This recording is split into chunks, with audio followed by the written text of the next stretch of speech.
Hello, third year students. How are you? In this video, we will talk about theory 1.5, equations with two variables, and we're going to discuss theory A, B, and C in one video. So grab a pen, grab a paper, and make notes because it's better if you write along with me. So I'm going to write down the title. So it's about equations with two variables. And in class, we've read the theory and we talked about what variables are. And in this case, we can look here. We have two variables, the x, we have a variable y. So in this example, we have the variable x, the variable y, and we have a constant, the r in this case, which is 28. Well, we're first going to start with this new notation. This is called the equation. And this is the generic form of the equations discussed in theory 1.5. So we have this new type of writing and we have to get used to it as well. So over here, let's work with this example. We are looking for pairs of numbers which will give us which will be, after calculations, it has to be 28. So for example, we can take a pair of number that is, that makes 28 in this case. So let's say that we take for x2. We know that to make sure that this equation is true, we need y3. So the pair of numbers in this case is 2, 3. So we can do a check for it. 5 times 2 plus 6 times 3, you get 10. You eventually get 18, and this is 28. So this is a pair of number. Now let's grab something else. Let's ask ourselves if 3 and 5 is a pair of number. We're going to do a check for it. We get 5 times x is now 3 plus 6 times 5. Eventually, we get 15 plus 30 is 45, which is not equal to 28. So 3, 5 is not a pair of numbers. Yeah, and also there are different types of exercises. Sometimes you can get an x and you have to calculate the y. Sometimes you get a y, you have to calculate the x, but now you know what to do with it. So this was theory A. We've done that now. You can make some exercise if you want regarding theory A. So you can look at exercise. Let's grab some good exercises like 61 and 63 so you can practice a bit more. Let's go to theory B.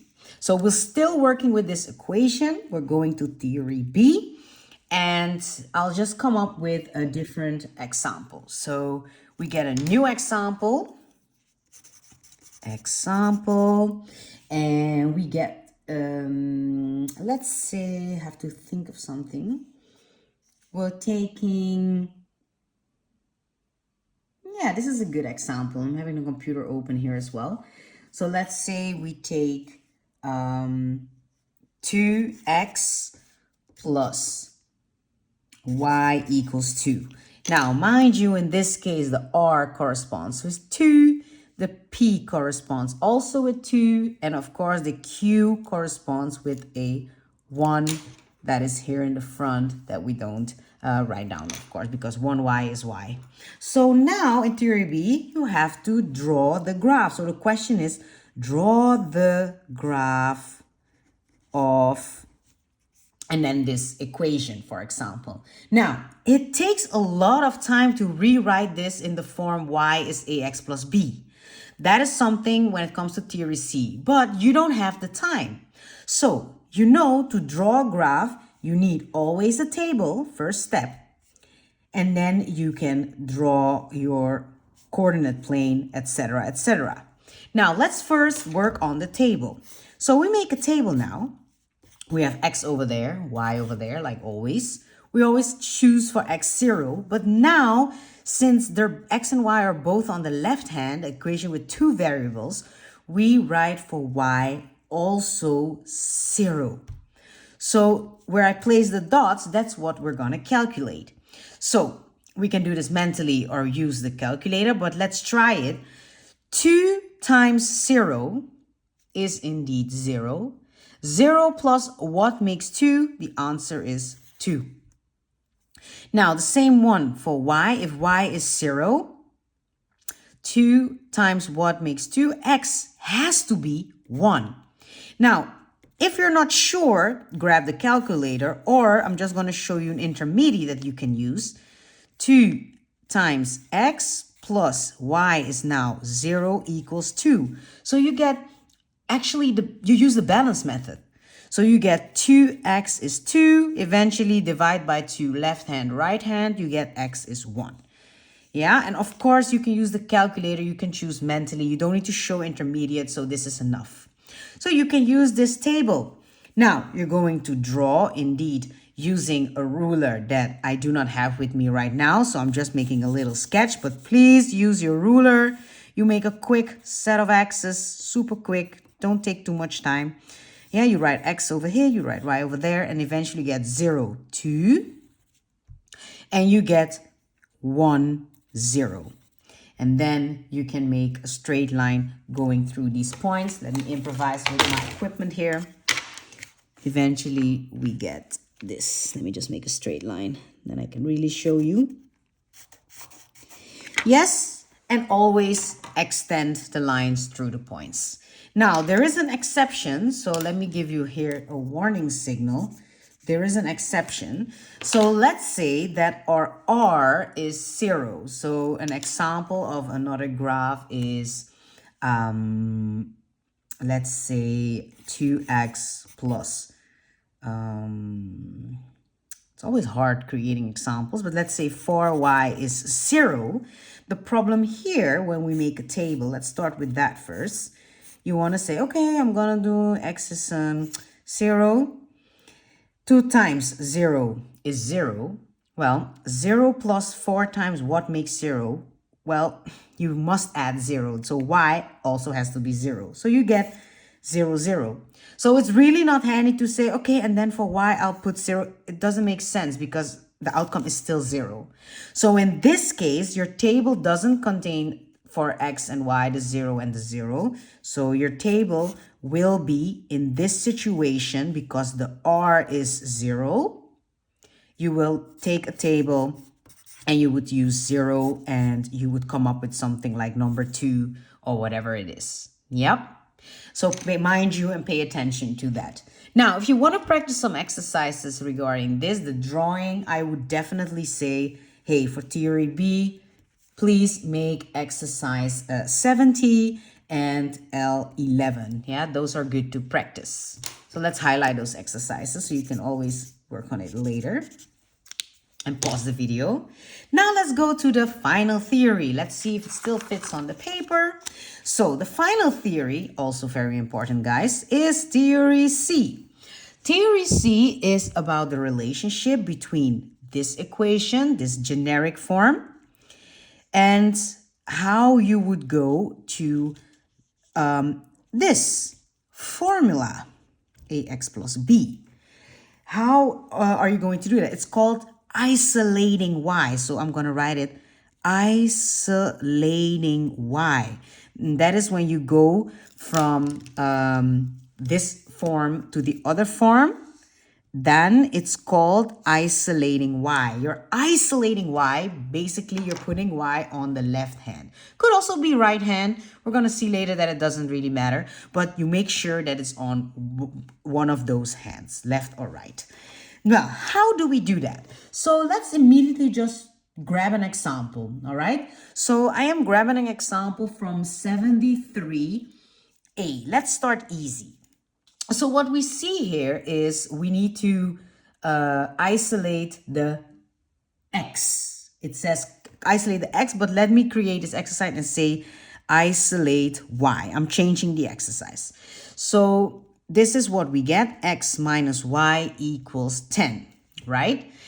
Well, we want to have this, we want to go from this form to this generic form. So that's what we're gonna do. So we need that x over there. You see that the b corresponds with the 10 and the x can go over there. That's fine. So eventually we get minus y is 10. And then you bring the x over there. So positive, it becomes negative. And here it comes.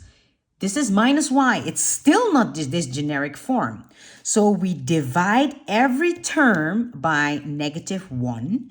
So in other words, if this is negative, it becomes positive. This is positive, it becomes negative. And this is negative, and it becomes positive. Well done.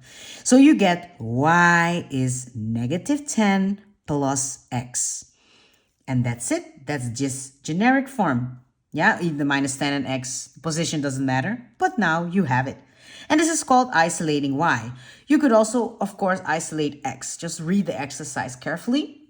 But bringing it to this generic form is definitely called isolating y. Let's do one more. Let's make it a bit more complex. So let's do 73 D. There it says, once again, isolate y. So we get 2x minus y is -7. So here we go again. We bring this to the other hand. You get the 2x over there. So you get minus y is -7 minus 2x. But of course, you know what happens. Everything has to become positive. You get, I don't have the space, so I'll write it here. You get y is 7 plus 2x. Yeah, not that difficult. So let's grab this same exercise and say we are going to isolate x. Let's see what happens now. So let's isolate x. We bring the negative y to the right hand. So eventually you will get, I am already apologizing for the writing. You will get 2x equals now -7, and then minus becomes positive plus y. This is not yet done because we need only x. So what we have to do, we have to divide each terms. These are terms, separate terms. We have to divide them by 2. So let's do that. We then get 2x divided by 2 is, of course, x. -7 divided by 2 is -3.5. And then y divided by 2 is a half y. And this is how we isolated x. Now, you can, of course, also go, we're almost done, from this form to that form. So, since I don't have the space, I will just flip the paper. So let's try that and then we can finish this video. So if you indeed make 73, you can finish this exercise on your own. That's great. And then we will go to 74. So you can also work on 74. So in 74, what happens? We have to go from the generic form, y is ax plus b, to back to the px plus qy is r. So let's just grab 74. We're going to start easy. Y is 2x plus 9. Remember, you want to go to this form. I'll just write it down again to help me. I have to go back to this form. And how am I going to do that? I can see the constant is on the right hand and this is now on the left hand. So this is, by the way, a number 9. So that one can stay there. Yeah, because it's already on the right hand. So only the 2x I have to bring there. So I'll just arrange it already properly. I get 2x plus y is 9. And I am done with my exercise. That's how quickly it goes. As you can see, the p is now the 2. The q is a 1. And the r is my number 9. Perfect. Now, what you can do is on your own, please try it to use question B. That's an interesting one. Please try that. And then C, eventually try that one as well. Remember, you know what to do. And yeah, try this exercise to see eventually what you will get. Remember to get an answer for P, Q, and an R. All right, people, we've come to the end of the video. I really hope that yeah, that you will manage to study this theory on your own. And yes, you can take screenshots of the video, and maybe you can copy what I wrote down or come up with your own summary. Good luck, guys.